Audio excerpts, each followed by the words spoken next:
Say it took them a couple of weeks to make sure everything was right, redo all the fuels, things like that. And from there, I just drove it back to Detroit. And what was so crazy is I called one of my cousins. Shout out DJ, man. He flew down there and we grabbed the rental and drove the truck without a plate all the way back to Michigan, man. All the way back to Michigan, man. Look, I know that was hot, but I mean, look, I didn't even care. I was happy I got the truck. We back down there.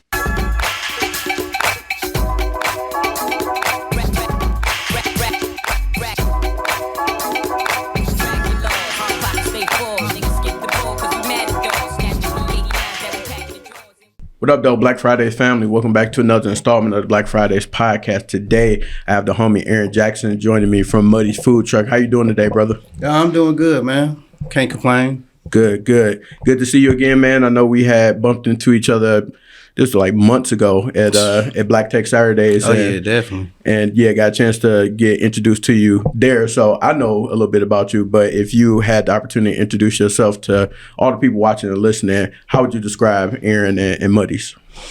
Basically myself, you know what I'm saying? I want to describe myself as a serial entrepreneur, a person that is pretty much trying to I want to say make a product of all my skills, if that makes sense. Pretty much sell to a point that, I can start getting revenues on the regular day things that we do. Like whether that's cooking, whether that's marketing, whether that's sales, just anything like that. That's really what, I'm all about. And on top of that, I'm just a, creative person, I do different things, whether that's music, the food truck, as you said before, and the tech.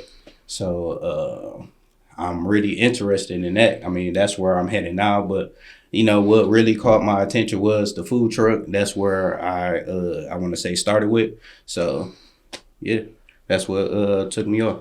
For sure. And tell us, how did you get into going to the food truck route? And then actually before that, how did you start cooking? Like, obviously we got to cook to eat or cook to live or eat to live. But how did you get a passion for cooking and wanting to do it on like a larger scale? Oh, yeah, definitely. So where I'm from, I'm from the east side of Detroit, grew up over there by Chalmers and 94 Warren area.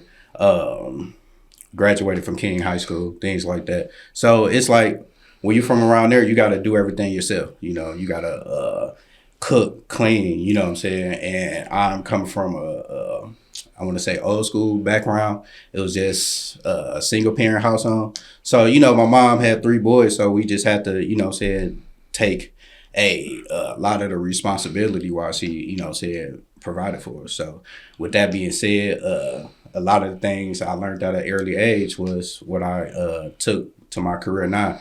And with that being said, I also graduated from Go Lightly, the Votech, and Culinary Arts. So I got my degree in that. So that was another skill that I use to make money now. So it was a no-brainer.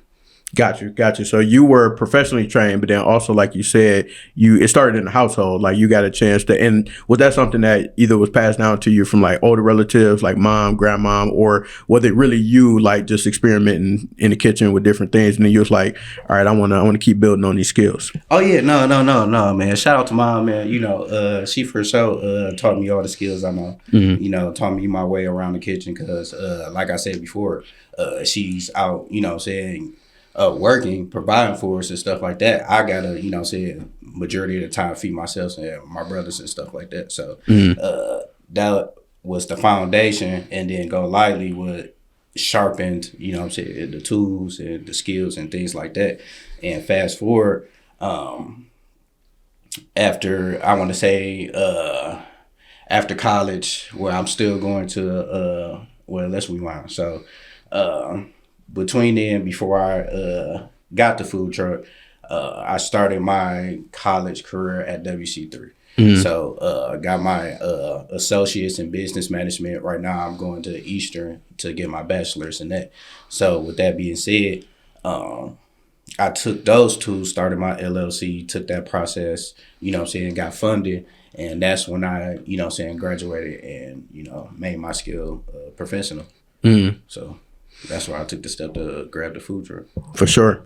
And then I want to get more into that because the journey of starting a food truck, I'm always curious and interested in because I know it's for sure a process and I want to know more about that. But in the meantime, I want to introduce you to my favorite part of Black Fridays, which is Freestyle Fridays.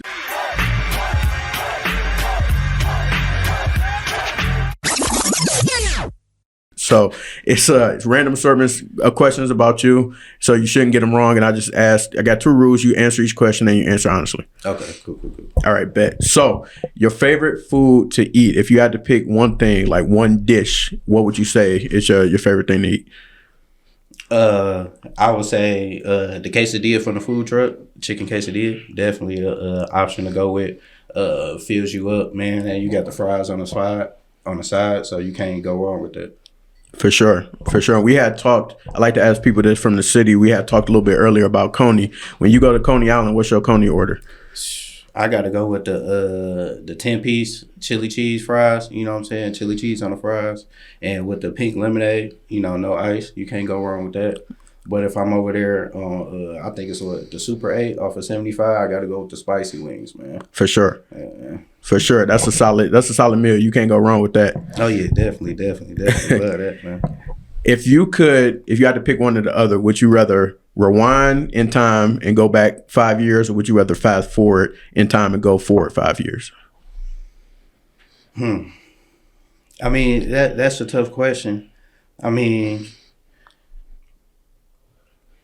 I say fast forward, you know what I'm saying? Because I'm the type of person that I already know what type of work I'm going to put in. You feel me? I just want to, gets to the fruits of my labor, So, I mean, I wouldn't want to say I want to rewind because, I mean, those experiences what shaped me today, I mean, I think that a person is defined by their past experiences, whether it's good and bad. It helps you, your judgment on the future. So I'd rather just, stick to the future or stay present if I could. Dope. Favorite piece of tech growing up? I mean, it was always the video games, man. We had to have that, whether that's the Nintendo 64 or whether that's PlayStation 2, 3, man, the shooting games, Halo. I'm a big shooting gamer, so yeah, definitely. I can't remember my gamer tag, but I'm gonna send it to you. For sure. And then could you tell us a great piece of advice or good piece of advice that you've gotten recently or that you can remember? Recently, oh yeah, I could. I was just watching the 85 South show, man. And they had Nick Cannon on there, man. He said something great. Like, don't worry about when you create something, especially like something like your platform or something like that. And you can't really worry about how others take the opportunity. You know what I'm saying? You created a diving board, whether they splash, whether they, some people gonna do flips and go crazy over it. Like, you still created that foundation, that general wealth that, that can be taken and change whole families, whole situations. So if I can say anything, that's what we need to start doing as a whole, as a community, as Detroit, just creating more platforms so others can shine, instead of just being, so selfish, so, single-minded, because at the end of the day, once we get out of the Detroit, or Michigan area, once you start getting bigger and seeing the bigger pictures, like, we are cut from a different cloth. So we need more people like us to rise. So, we can, I don't want to say set the standards, but just, just be out there, just let others know, like, it's possible for the African Americans to have their own, businesses, own, entrepreneur ecosystem. Right. Do you, in your opinion, Well, I want to know your thoughts on this. People say that like Detroit can be cliquish and things like that, or like I hate to say crab in the barrel mentality, but you know sometimes it might get essence of that. I want to know if you had any thoughts on why that may be, and then you just gave a solution on how or why the way it should be. But do you know why it may be like that now? And then you know some of the things I know some of the things you're working on is to try to help eliminate some of that. But just like your thoughts on that. I mean, with that, Detroit is pretty much any comparisons I could say like Sparta. You know what I'm saying? It's a hard-nosed city, and it's been like that because of the limited resources that was available to the city. So you had to be on your A game. You had to have everything going right for you to succeed and to stay at a certain level because everybody is gunning at your neck. You have so many people that see your formula or see your foundation. It's like, okay, I see that work.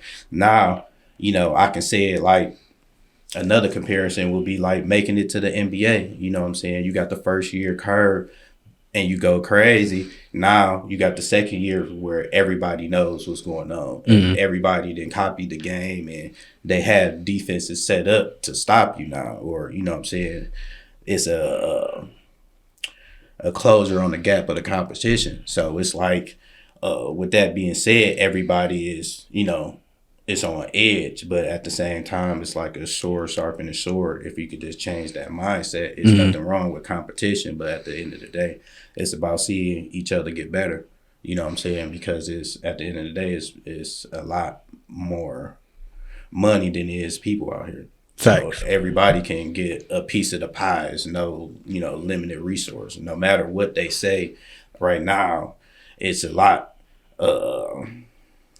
The money flow of the black community in Detroit is crazy. You know, we just got to learn how to harness that and control that ourselves.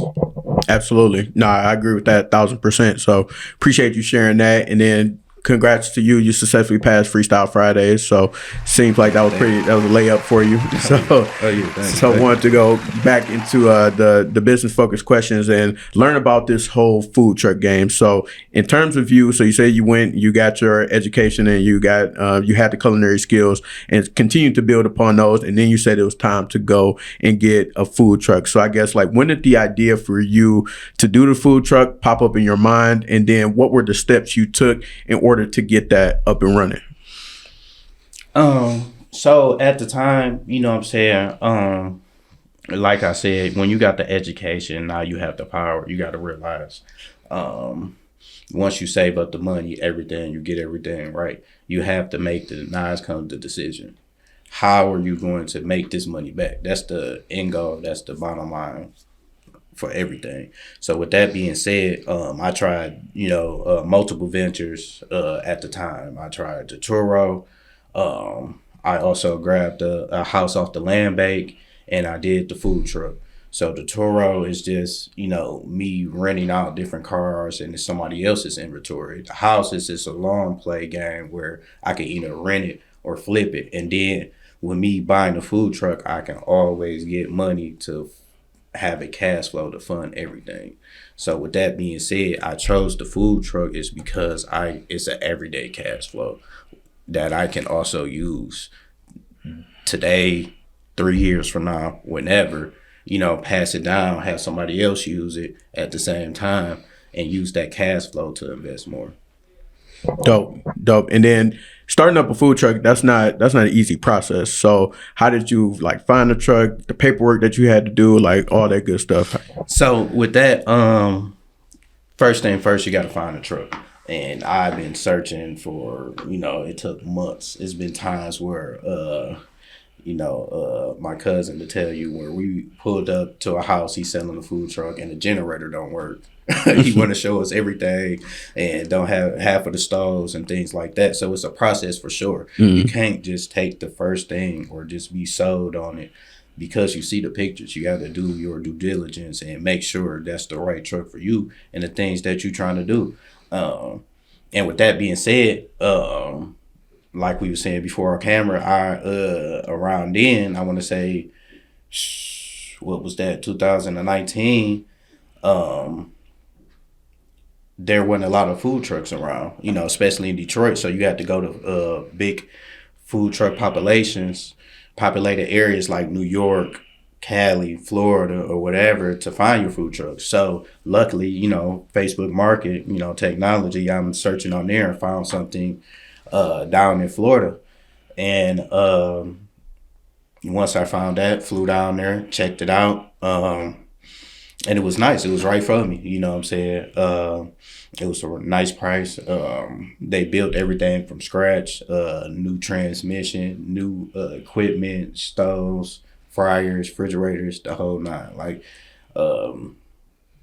shout out Sky Food Trucks too. So if you guys need to plug, shout out, go ahead, check them out. But yeah, they had their own situation going. Like, and my idea of a good foundation is what they was doing. They had one family selling the food trucks, one family putting everything like the kitchen wise inside of the truck, and one family doing the whole like car wise engine and things like that. But they working in unison and selling it, big price and things like that.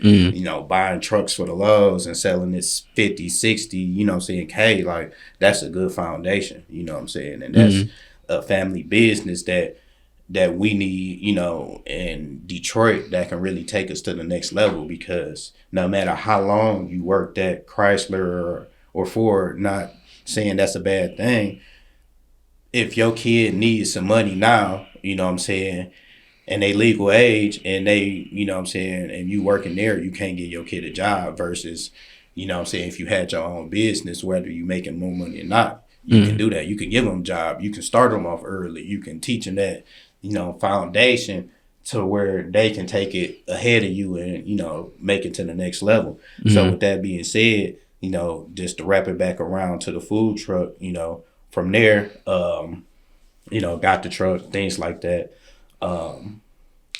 It was, I want to say it took them a couple of weeks to make sure everything was right, redo all the fuels, things like that. And from there, I just drove it back to Detroit. And what was so crazy is I called one of my cousins. Shout out DJ, man. He flew down there, and we grabbed the rental and drove the truck without a plate all the way back to Michigan, man. All the way back to Michigan, man. Look, I know that was hot, but I mean, look, I didn't even care. I was happy I got the truck. We back down there. And the business had to get done. Yeah, thank God nothing happened, but yeah, we made it, man. It took a long time, but yeah, man, that was the best, I'm going to say 2 or 3 days, man, in my life. So, once we head back there, parked it, and that's the journey with the paperwork. So from there, I had to get the application from the health department. And then from there, I had to talk to the fire department, had to get them to clear the vehicle because I had propane tanks on there. I had to talk to the fire department, the police department, making sure it's a legal vehicle, everything works on there. Around there, I had to go all the way out to Ypsilanti because you have to have a commission where you store the food. You can't store it at your house and things like that. So the only place that was doing that was, like I said, around the time Ann Arbor and things like that, where they have a lot of, things like that in motion. So shout out to Colleen with she runs the Easter Market and Kitchen, I think. So tapped in with her, signed the paperwork, did my thing with her, and then from there I was able to get my license through the health department. Fire. And so now I'm curious to what does the day-to-day look like of somebody who owns a food truck for you? What does a normal day look like from when you start up the truck and start the engine to when you sell the last thing that you're selling for that day or your time is about to run out? Like, what does that day usually look like for you? Oh, man, it's work, man. Work from the day you start, when you get up, man. I can say it starts with the day before. Like, say if I know I'm about to get out, today's Thursday, I clean the truck Wednesday, make sure, clean everything down, make sure everything's straight. And then in the morning, I come back, clean it again, drive out there to where Colleen's at, where we, keep all the food at, put all the food on there, get the water. And then by that time, I already have my locations in mind, whether that's events, whether that's high school events, musical events, things like that. I don't want to get all y'all the sauce. I mean, just to be honest, man, after that, you got to make sure you have everything, make sure everything is in place. Before then, I already did grocery shop. That's what I said before, it's days in advance to just get that, going. So if you have your foundation right, your preparation, you already have everything. It's already set. So it's like clockwork. Okay, I already know everything I need. I already know where to get it. I know what times it's gonna be busy, and where I can get in and out at. So once I got all that on the truck, it's just finding the location, and from there it's just I could get all this, man. It's just like, I want to be, somebody told me this, like, you don't want to be stationary with a food truck. That's the good thing and bad thing. Like, the good thing is you can move. If the area is not, slapping, there's not a lot of people around there, you can move. You know what I'm saying? The bad thing is you are not a restaurant. So that means people are not about to wait 20, 30 minutes. They need their stuff right now. And we know black folks, man. They need it right now. Right. It ain't done yet. You just put your order in, sir. Like, calm down. But, with that being said, it's pros and cons. So it's like you have to have your formula where, what works. For me, that's what really comes in with business school and my own research. I didn't just, hop into the food truck game. I actually did, research where I can generate my menu can generate revenue, cost efficient and things like that. I don't have a bunch of random things on there. It's all around the same 3 proteins, whether that's chicken, steak, or hamburger. You know what I'm saying? It's all around the same things. So if you guys check her out, we had that. We got the vegan options too. We got some things coming for y'all. So we keep it the same thing. And then we target areas that is going to be highly, foot traffic, like clubs, games, events, you know what I'm saying? But usually, and this was I say it makes us different than any other competition, because you can see, those who started in the game before and those who's just jumping in the game, most of those people are not,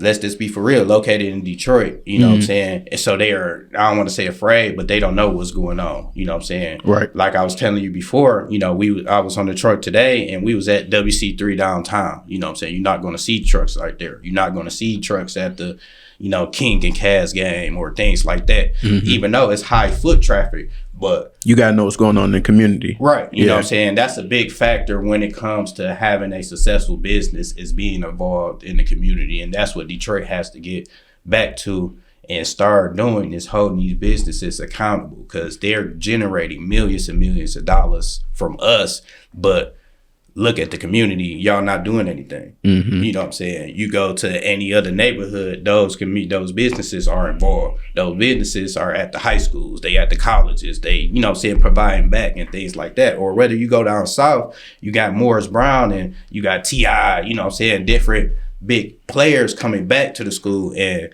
I could say, shout out to the Lions, because they just finally started doing that when they had a couple of the players come to the King Cavs game. That's a big step that, a lot of these kids, they need that. They need that, what I'm saying? They need that. Okay, he's a regular person just like me. What I'm saying? I could do the same thing he do it, I don't have to be doing whether the same route, whether they're selling drugs, playing sports, rapping, things like that. Like, it's more opportunities for us out there, and that's what led me to the tech field also. So, and let's get into that. So, like I said, we had met at Black Tech Saturdays, which is an amazing weekend event that happens a couple times a month, where different people, black people from the tech field in all types of spaces. Like if you're a developer, if you're a founder, you can get together, network, be able to learn like some different tech skills. And then so if I'm not mistaken, what attracted you to Black Tech Saturdays was you graduated. Yep. You were a part of the Apple Developer Academy. Yes, and so tell us about your experience with that and then your journey into tech. Because like I said, beforehand, you talked about the different businesses and entrepreneurial things that you had a hand in or that you at least tried. And then so now evolving from or adding in addition to what you do with your culinary skills, you're like, I want to see what's going on in this tech space. So could you tell us about your journey with that? Oh yeah, definitely. So with that, like I said before, I'm a creative. You know what I'm saying? I can pretty much, I don't know what's going on. You know what I'm saying? Probably got like ADHD or something like that. You feel me? So if I go to like a new area or situation, business or whatever, you know, my mind works where, oh yeah, we can improve this with that. We can, you know what I'm saying, improve with this with that. So I'm just a creative, you know what I'm saying? And with that being said, you know, I come down with ideas that can help improve, you know what I'm saying, the community around me or just, you know, my situation. So that's what led me into the tech field. I wanted to create my own app. So I, you know, did my research and things like that. It's so much information out there. You don't know where to look at or where to pull from. So with that being said, I found it was a link on like the Free Press or something like that. And I signed up for it. It was for the Apple Developer Academy. You know, got in there and, you know, they pretty much taught me the skills I was looking for, you know what I'm saying? Whether that's from design, planning, the actual coding and what to do, how to manage the app after that, you know what I'm saying? They taught different things. And from there, I took that platform or foundation and just took it to, you know what I'm saying, another level. And with my entrepreneur background, you know, I knew how to wrap it into a product. You know what I'm saying? So from there, you know, I started my tech company with a partner of mine. Shout out Jock. And we got a couple of it's too much code. So we got a couple of products coming out, you know what I'm saying, a couple of ideas we working on with that. You know, I'm gonna keep that under wraps right now. For sure. But that's what led me to the tech world. And from there, you know, it's pretty much up. For me, I take it as another skill and another bag I can get into. You know what I'm saying? Once you go into the whole entrepreneurship, business management world, you just see that everything is capitalism at the end of the day. You know what I'm saying? Whether that's beneficial to the community or detrimental. So at the end of the day, once you learn the game, you know how to move and know how to, you know what I'm saying, get to the next level.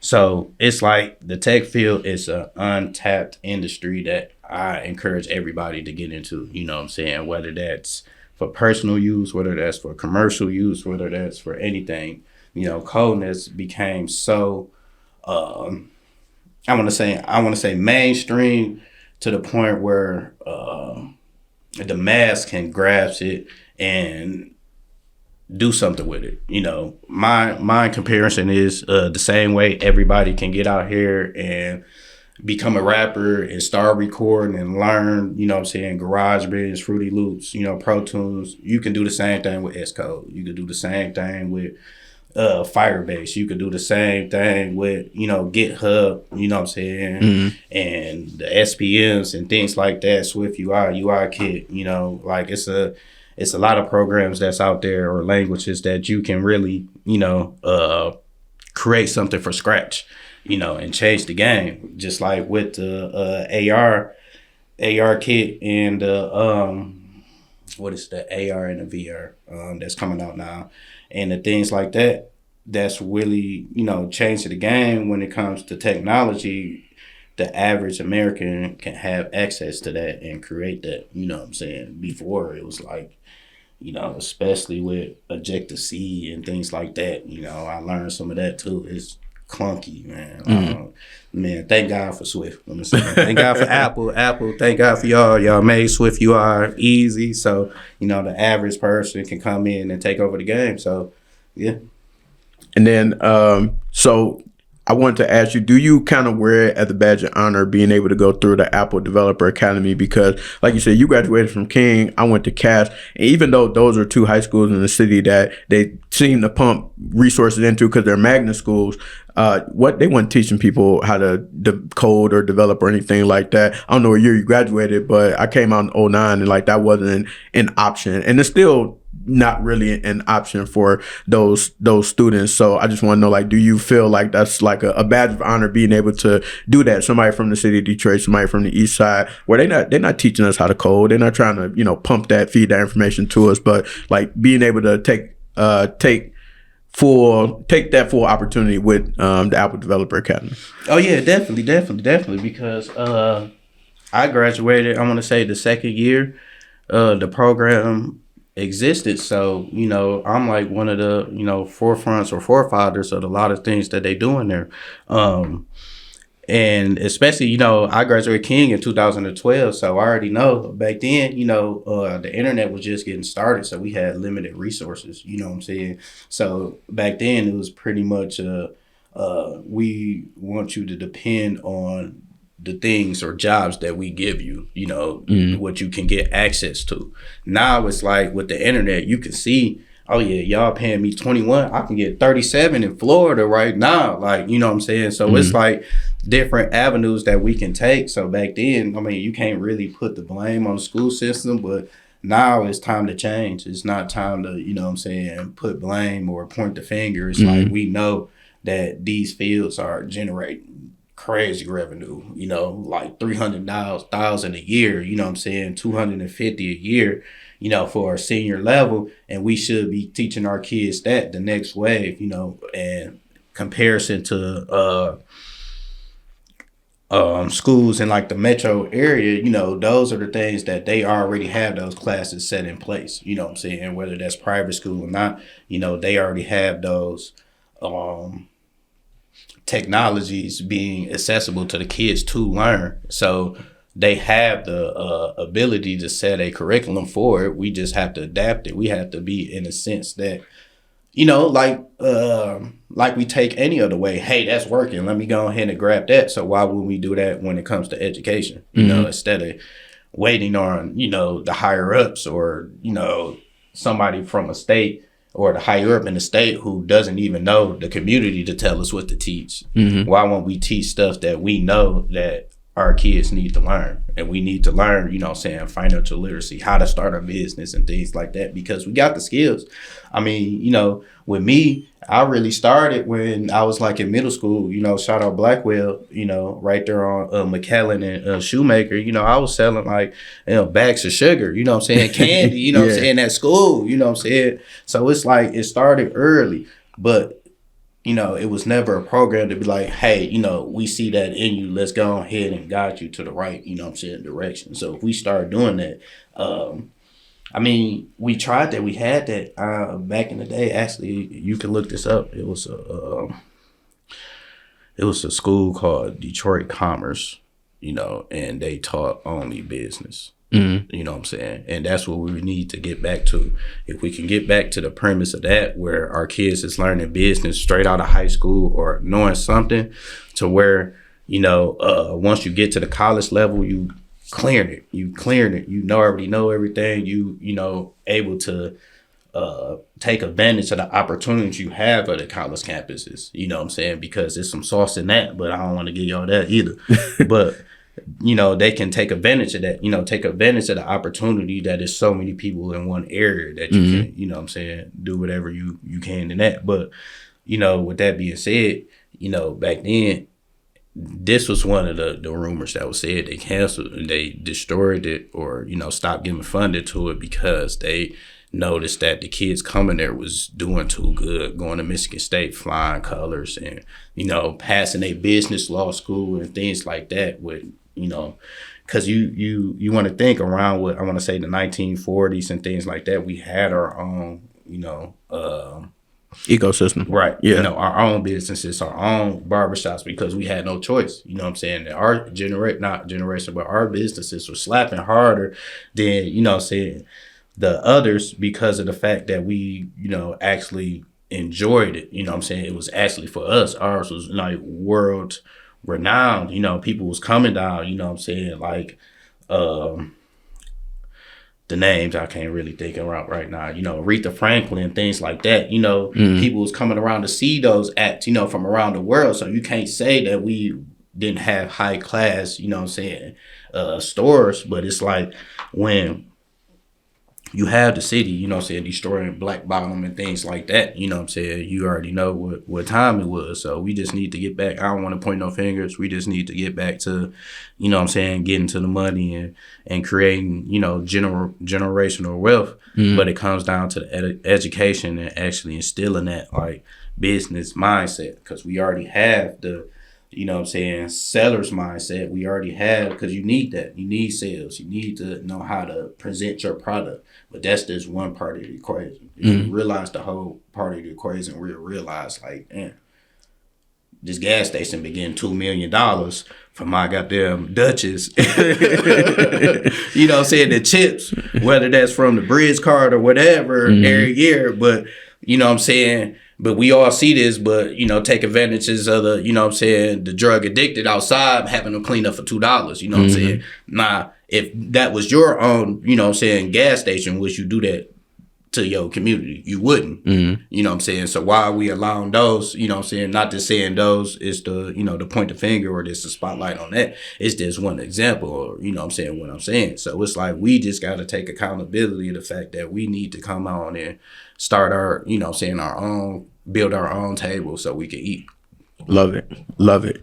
And as far as the technology that you're now ramping up in that space, and then obviously you got the food truck going, did you ever want to combine the two, or was the technology more so meant to be, this is going to be my technological venture over here, or the things I'm going to do over there, keep the food truck separate, or were you looking to like intertwine the two? Oh yeah, definitely, man. That's an app in the works, man. We got the food truck app, you know what I'm saying, and coming along down the pipeline, man. It's just behind a couple of more ideas in front of it, but definitely, man. When it comes to like the food truck, man, it's a new industry. With new industries, you have new possibilities, new ways to capture the market. So yes, it is things in the works to capture both industries and to for me to do a crossover. You know what I'm saying? When it comes to the bag, man, you know what I'm saying, I'll do a crossover quick, like, you know what I'm saying, Family Guy and The Simpsons, you know, so it's like, shit, hell yeah, you know, but, you know, I just want to make sure it's right, you know what I'm saying? I don't want to just throw out any product, anything, and just, you know, think it's going to work. So it got to, you know, make sense, and I want to be able to replicate that process so I can also generate revenue, not just in this state and every other state after that. Bet. So what if you had to look in your crystal ball, what do you kind of see on the horizon for you, Aaron, for Muddy's, for TMC, like, and working in tech? What do you kind of see in your crystal ball? Could we like to put it in the universe and then see it come back? Oh yeah, definitely. So what I see is, man, our first of all, you know, whether that's Muddy's, the food truck, or, you know, the tech company, I see it's flourishing and going crazy. I see, you know what I'm saying, a couple of the tech products out. I see, you know, Muddy's expanding to each college in Michigan and around the, you know what I'm saying, country.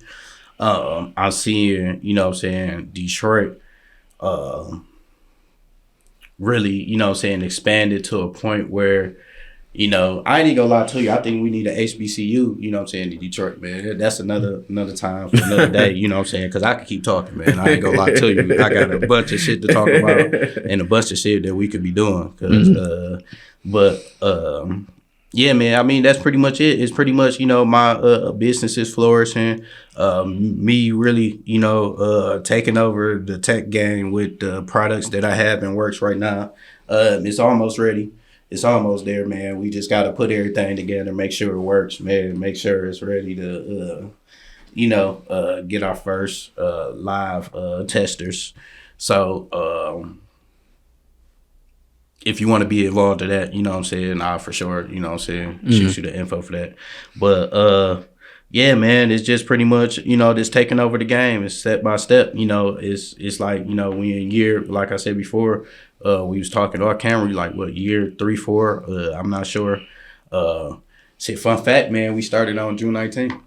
Dope. That's dope. June 19th, man, that shit was crazy, man. It was like, I had all the stuff, but it was like,